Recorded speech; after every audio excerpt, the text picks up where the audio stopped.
ഉറപ്പായിട്ടും. കാരണം ആവേശം ഇതുവരെയും തീർന്നിട്ടില്ല. ഇപ്പോഴും ആ റോഡ് ഷോ ഇങ്ങനെ പുരോഗമിക്കുകയാണ്. അതിന്റെ എൻഡ് പോയിന്റിലേക്ക് ബിനി ജംഗ്ഷനിലേക്ക് ഇപ്പോൾ എത്തിച്ചേർന്നിരിക്കുന്നു എന്നുള്ളതാണ് ഏറ്റവും പ്രധാനപ്പെട്ട കാര്യം. നേരത്തെ നിങ്ങൾ സൂചിപ്പിച്ചതുപോലെ തന്നെ ബിജെപിയെ സംബന്ധിച്ചിടത്തോളം തൃശൂർ രാഷ്ട്രീയമായി അവർ വലിയ നേട്ടമുണ്ടാക്കാൻ ആഗ്രഹിക്കുന്ന ഒരു മണ്ണാണ്. കാരണം 2021 തൃശൂരിലെ ഫലം, അതിൽ വിജയിച്ച പി ബാലചന്ദ്രൻ അദ്ദേഹത്തിന് 44,263 വോട്ട് കിട്ടിയപ്പോൾ പത്മജ വേണുഗോപാലിന് 43,317 വോട്ടായിരുന്നു. സുരേഷ് ഗോപിക്ക് അപ്രതീക്ഷിത എൻട്രിക്ക് സുരേഷ് ഗോപിക്ക് 40,457 അപ്പോൾ ആ രീതിയിൽ രണ്ടാമത്തെത്തിയ പത്മജ വേണുഗോപാലിനെ തന്നെ എൻഡിയുടെ മുഖമായി തൃശൂരിൽ ഇക്കുറി അവതരിപ്പിച്ച പരമാവധി വോട്ട് നേടി തൃശൂർ കൈക്കുമ്പിളിലാക്കാം എന്നുള്ളതാണ് ബിജെപി ആഗ്രഹിക്കുന്ന വളരെ പ്രധാനപ്പെട്ട കാര്യം. അതുകൊണ്ട് തന്നെയാണ് വളരെ പ്രധാനപ്പെട്ട ശ്രദ്ധയായി ബിജെപി തൃശൂരിനെ കാണുന്നതും. കാരണം അവരുടെ ദേശീയ അധ്യക്ഷനായിട്ടുള്ള നിതിൻ നബി അടക്കം കേരളത്തിലെ അവരുടെ നിയമസഭാ പ്രവർത്തനങ്ങളുടെ പ്രചരണം ആരംഭിച്ചത് അത് തൃശൂരിൽ നിന്നായിരുന്നു. അതടക്കം നമ്മൾ കണ്ടതാണ്.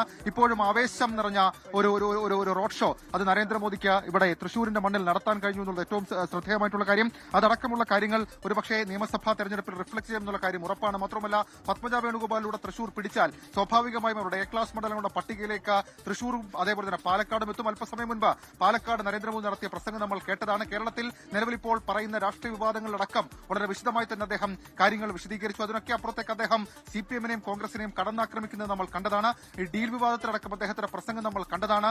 കേരളത്തിൽ അല്ലെങ്കിൽ കേരളത്തിന്റെ പുതിയ സാഹചര്യത്തിൽ UDF-ഉം അതേപോലെ തന്നെ LDF-ഉം അവർ കൈകോർത്ത് കേരളത്തിൽ പുറത്ത് കൈകോർത്ത് നിൽക്കുന്നു. കേരളത്തിൽ മാത്രമാണ് നേരിട്ട് മത്സരിക്കുന്നത്.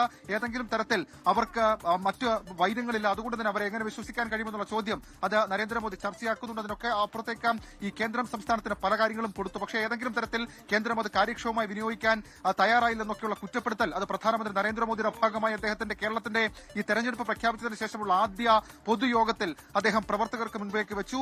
അതിനും അപ്പുറത്തേക്ക് വികസന കാര്യങ്ങളെക്കുറിച്ചും മോദി ഗ്യാരണ്ടിയെക്കുറിച്ചും അദ്ദേഹം ഇന്ന് പറയുന്നത് നമ്മൾ കേട്ടു. മോദി ഗ്യാരണ്ടി കേരളത്തിൽ അല്ലെങ്കിൽ പ്രത്യേകിച്ച് നിയമത്തടക്കം വലിയ ചർച്ചയായത് നമ്മൾ കണ്ടതാണ്. ആ രീതിയിൽ നിയമം അവർക്ക് പിടിച്ചുകൊടുത്തൊരു സാഹചര്യം, നിയമസഭാ തെരഞ്ഞെടുപ്പിൽ നിയമം അക്കൌണ്ട് തുറക്കാൻ സഹായിച്ചൊരു കാര്യമായിരുന്നു. ആ രീതിയിൽ ഇത്തവണ തൃശൂരിൽ അല്ലെങ്കിൽ പാലക്കാട് മോദി ഗ്യാരണ്ടി ഉയർത്തിക്കൊണ്ട് പരമാവധി വോട്ട് നേട്ടം അത് ബിജെപി ആഗ്രഹിക്കുന്നു, ബിജെപി ലക്ഷ്യം വെക്കുന്നു. അതിന്റെ ഏറ്റവും പ്രധാനപ്പെട്ട ഘട്ടമാണ് ഇപ്പോൾ കഴിഞ്ഞ പ്രധാനമന്ത്രി നരേന്ദ്രമോദിനെ നേരിട്ടെത്തിയ ഒരു റോഡ് ഷോ തൃശൂരിൽ സംഘടിപ്പിച്ചിരിക്കുന്നു. ആ റോഡ് ഷോ ഇപ്പോൾ അതിന്റെ അവസാന ഭാഗത്തേക്ക് അതല്ലെങ്കിൽ അതിന്റെ എൻഡിംഗ് പോയിന്റിലേക്ക് എത്തിയിരിക്കുന്നു. അവിടെ ഈ തൃശൂരിലെ പ്രധാനപ്പെട്ട എൻഡിഎ സ്ഥാനാർത്ഥികളുമായി പ്രധാനമന്ത്രി നരേന്ദ്രമോദി കൂടിക്കാഴ്ച നടത്തും. അവിടെ സംസ്ഥാന നേതാക്കൾ അടക്കമുള്ള ആളുകളുണ്ടാകും. ആ റോഡ് ഷോയിൽ നമ്മൾ കണ്ടതാണ്. പ്രധാനമന്ത്രി നരേന്ദ്രമോദിക്കൊപ്പം സുരേഷ് ഗോപി ഉണ്ടായിരുന്നു, അതേപോലെ CC മൂന്നൻ ഉണ്ടായിരുന്നു, പത്മജ വേണുഗോപാൽ ഉണ്ടായിരുന്നു.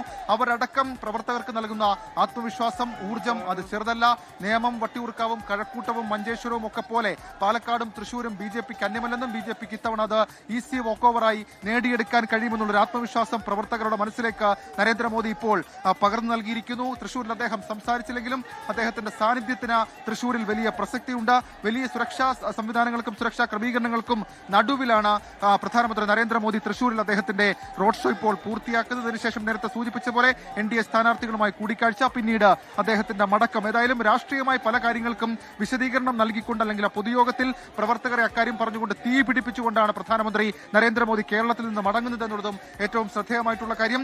രണ്ട് മുന്നണികളും മാറി മാറി ഭരിക്കുന്ന കേരളത്തിൽ ബിജെപിയാണ് എ ടീം എന്നൊക്കെയുള്ള കാര്യങ്ങൾ പ്രധാനമന്ത്രി നരേന്ദ്രമോദി ആ പൊതുയോഗത്തിൽ പറഞ്ഞിരുന്നത് പക്കാ പൊളിറ്റിക്കലാണ്. അതിനൊക്കെ അപ്പുറത്തേക്ക് വികസനത്തെക്കുറിച്ച് സംസ്ഥാനം ഈ തെരഞ്ഞെടുപ്പിൽ ഏറ്റവും പ്രധാനമായും LDF സർക്കാർ ഉയർത്തുന്ന അല്ലെങ്കിൽ LDF ഉയർത്തുന്ന ഒരു മുദ്രാവാക്യം കേന്ദ്രം സാമ്പത്തികമായി സംസ്ഥാനത്തെ ഞെരുക്കി എന്നുള്ളതാണ്. എന്നാൽ കേന്ദ്രം സാമ്പത്തികമായി ഞെരുക്കിയതല്ല, പകരം കേന്ദ്രം സംസ്ഥാന സർക്കാരിന് കൊടുത്ത കാര്യങ്ങൾ സംസ്ഥാന സർക്കാർ കാര്യക്ഷമമായി ഉപയോഗിച്ചിട്ടില്ല എന്നുള്ള കുറ്റപ്പെടുത്തലാണ് ഇന്നത്തെ പൊതുയോഗത്തിൽ പ്രധാനമന്ത്രി നരേന്ദ്രമോദി നടത്തിയത്. ഒരു പോയിന്റ് ഔട്ട് ചെയ്തുകൊണ്ടുള്ള വികസന പ്രവർത്തനങ്ങൾ അല്ലെങ്കിൽ വികസന പദ്ധതികൾ സംബന്ധിച്ചിട്ടുള്ള പ്രഖ്യാപനങ്ങളില്ലെങ്കിലും അതിനെ ഏകീകരിച്ചുകൊണ്ട് മോദി ഗ്യാരണ്ടി എന്ന രീതിയിലേക്കുള്ള കാര്യം അത് അദ്ദേഹം പ്രവർത്തകർക്ക് മുമ്പിൽ അവതരിപ്പിച്ചിരിക്കുന്നുണ്ട്. കോട്ടയത്തേക്ക് നരേന്ദ്രമോദി വരുന്നുണ്ട്. ഒരുപക്ഷെ അവരുടെ മാസ്റ്റർ ഹിറ്റ് പ്രതീക്ഷിക്കുന്ന നിയമമണ്ഡലത്തിലേക്ക് നരേന്ദ്രമോദി വരും എന്നുള്ള സൂചനകൾ പുറത്തേക്ക് വരുന്നുണ്ട്. അവരുടെ സംസ്ഥാന അധ്യക്ഷൻ മത്സരിക്കുന്ന നിയമമണ്ഡലത്തിലേക്ക് നരേന്ദ്രമോദി വരും ദിവസങ്ങളിലേക്ക് എത്തുന്ന തരത്തിലേക്കുള്ള സൂചനകൾ വരുന്നുണ്ട്. ഏതായാലും തൃശൂരിലും പാലക്കാടും ആവേശമാണ് ബിജെപിയെ സംബന്ധിച്ചിടത്തോളം.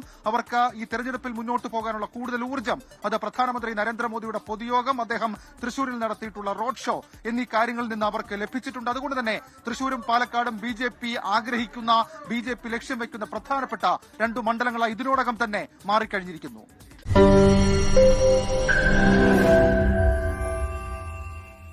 ലോകത്തെവിടെയായാലും ഏത് സമയത്തും 24 വാർത്തകളും ഓഗ്മെന്റഡ് റിയാലിറ്റി പാക്കേജുകളും എക്സ്പ്ലെയിനറുകളും വിശദമായി കാണാൻ ഞങ്ങളുടെ യൂട്യൂബ് ചാനൽ നിങ്ങൾക്ക് സബ്സ്ക്രൈബ് ചെയ്യാം.